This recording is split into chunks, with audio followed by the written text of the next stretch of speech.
This video is weird camera angle.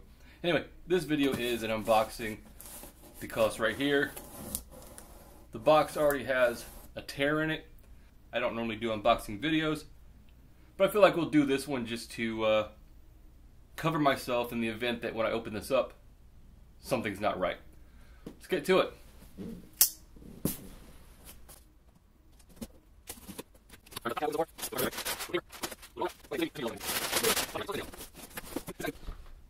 Much smaller box than I expected, and I hear something rattling around in there, so that's not good. Okay, so the rattling was just the tools, and it actually comes with strap locks. That's cool. Let's go ahead and take this out. We want to be careful though, because if there's any damage, we want to make sure that we're not blamed for it. So, alright, here's the headstock. Carefully take it out and inspect it. Make sure there's no damage. Just look at that. Wow. Now let's go ahead and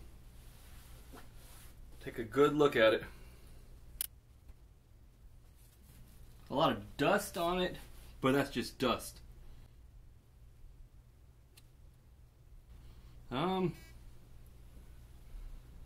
fret ends feel really good. Neck through.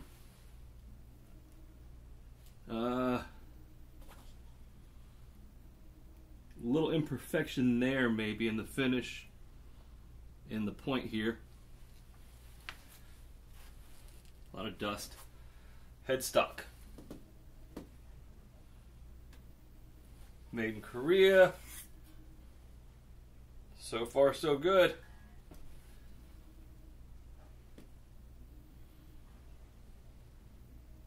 Guys, it arrived in one piece. I'll see you in a little bit.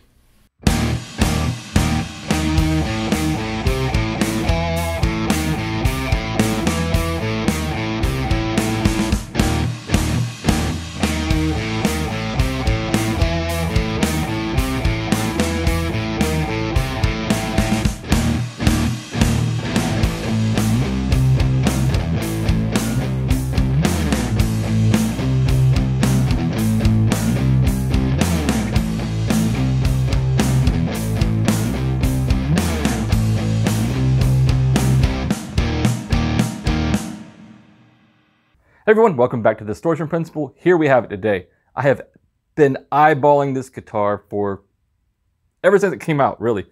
Ever since it was released, I've been eyeballing it. And I was like on the fence, like, should I, should not? Finally did it. So, right off the bat, it's a beautiful guitar. Check out that finish.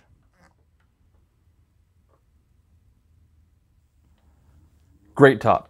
In the intro clip, we were listening to the rock reverb, no pedals, no boost, nothing, just straight guitar and amp tone. Because you want to hear how the guitar sounds, right? Like, I'm always putting overdrives on. We're going to do that too. But that's what I do. Anyway, so back to the guitar. Quickly going to go over the specs, check out some tones.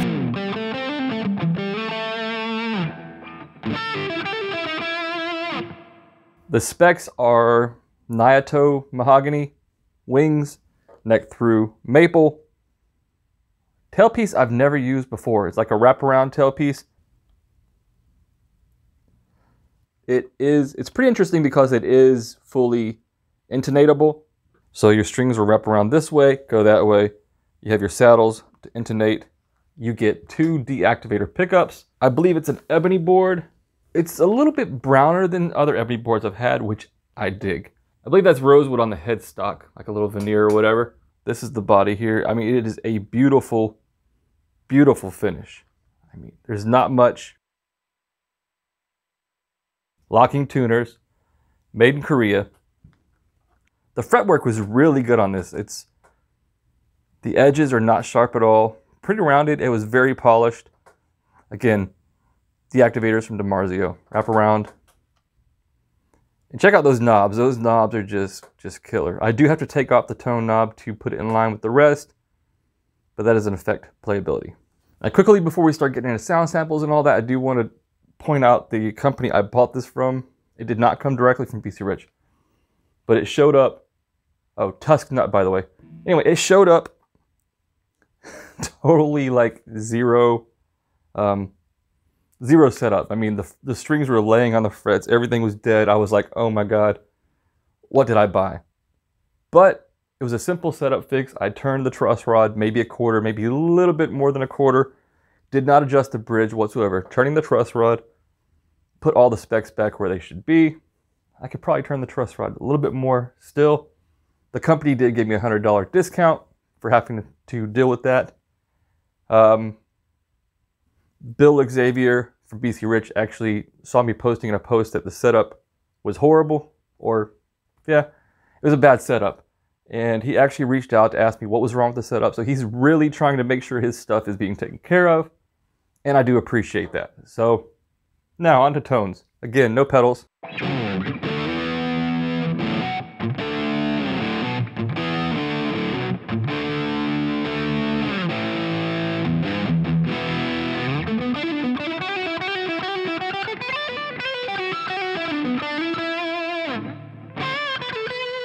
24 frets.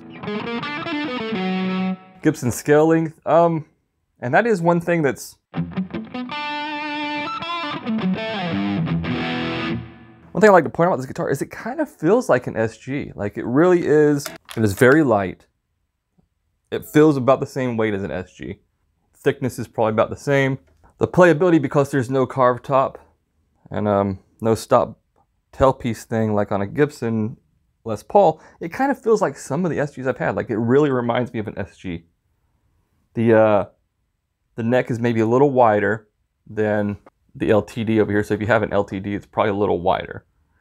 Still very still very fast and thin.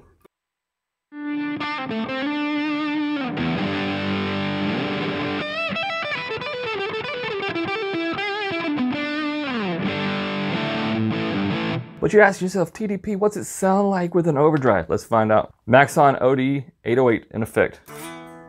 Volume off.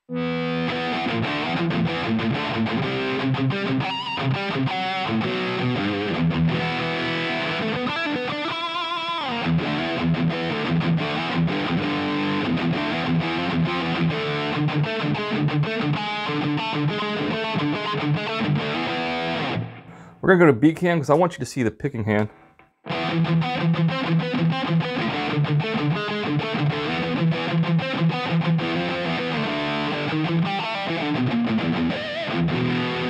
The reason I want you to see this hand is a lot of guitars I have to really anchor to play. Like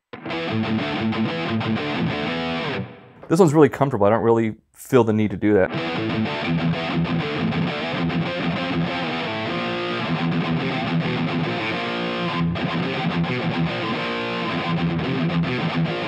On riffs like that, I might still have to.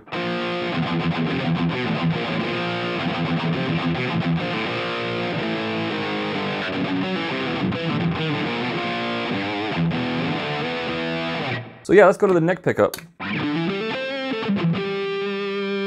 The neck pickups, so sweet.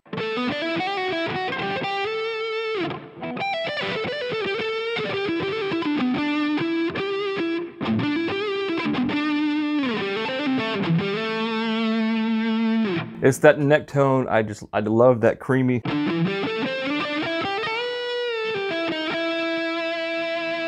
Middle.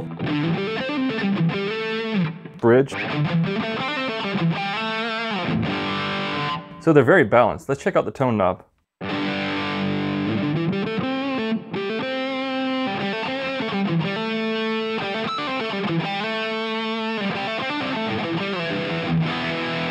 It also came with strap locks already installed. That was a really cool addition. Let's check it out with some delay.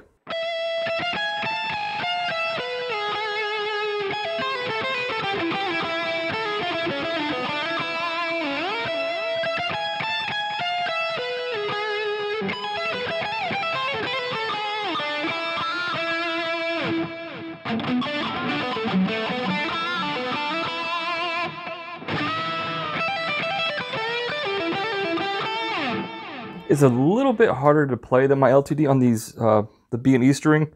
Like when I'm trying to dig in, and sometimes I find myself missing where I would not miss on the other guitar.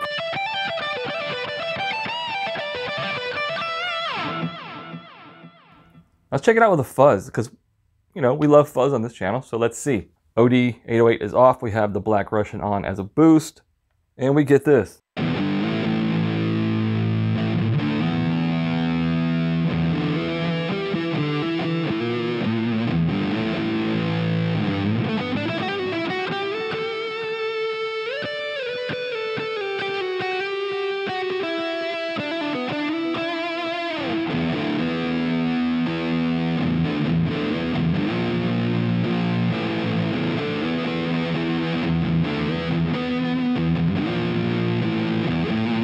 Let's hear that without the delay.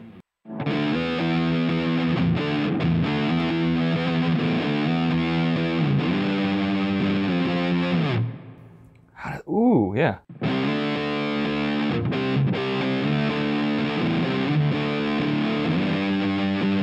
Nope. I can't remember that song.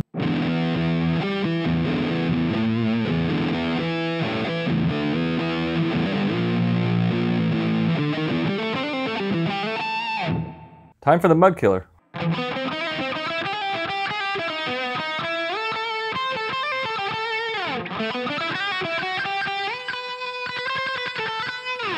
If you've been watching the video this far, these are my first DiMarzio pickups, and I think I want to explore more in other guitars. So in a comment section down below, leave what your favorite DiMarzio pickup is. Perhaps I'll try them.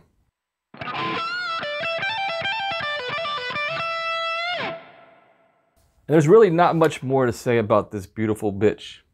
Legacy B, by the way. They used to be called the Rich Bitch, but due to ads like this, they don't fit into the modern world anymore. Now it's the Legacy B, so I'll call it B from now on. It was the Rich Bitch back in the day, Legacy B now. This guitar is...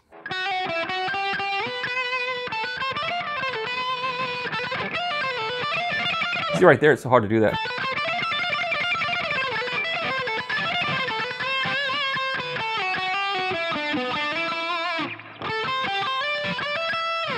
All right, so this guitar is it's on the pricey side. Let's be honest, it's on the pricey side. It's $14.99. At $14.99, I really was very worried. I was afraid I was going to come in and I was going to hate it. It was going to feel like a certain other guitar that I bought that was in the same price range. Some of you know what I'm talking about. Anyway, this is not that guitar. This is not that problem. Everything about this guitar is comfortable. I mean, you got a good leg rest here. You could probably, I don't know. I don't think you could. You can't really rest it there, but you can rest it there for pictures and it looks cool, right? If you're looking for a BC Rich Legacy B, maybe check them out. They're not bad. They come with a lot of good features. Check out Red Blanket Guitars. That's who I bought it from. The owner said he was on vacation. He would make sure his helper does setups the way they're supposed to be done before they leave further. I'll leave a link to their reverb store down below. I'll leave a link to BC Rich, even though everybody knows how to find that. And I will see you guys in the next video. This one's been very long.